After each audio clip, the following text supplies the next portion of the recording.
فبأي فا کا شروع میں جڑنا سو پس یا تو کا معنی دیتا ہے.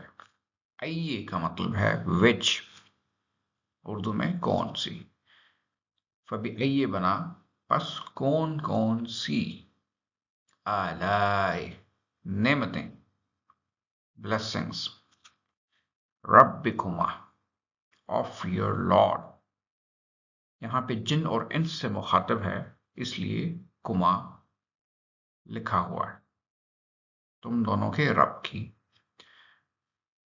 تو کذبان تا کا شروع میں جڑنا تم کو ظاہر کرتا ہے، کذب جھٹلانا، اور الف اور نون کا آخر میں آنا پلولر ہے. فبأي آلاء ربكما تكذبان، تو تم دونوں اپنے رب کی کون کون سی نعمتوں کو جھٹلاؤ گے. عربک لینگویج کی ایک خصوصیت ہے کہ وہ سنگولر پلولر کے علاوہ ڈوئل کو بھی ڈسٹنگوش کرتی ہے.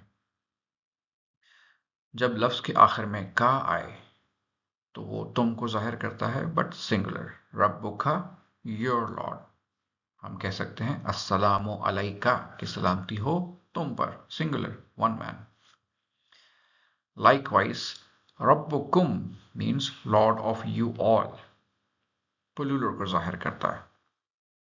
ہم کہتے ہیں السلام علیکم، دیکھیں وہاں پہ بھی کم آیا، مینس سلامتی ہو تم سب پر.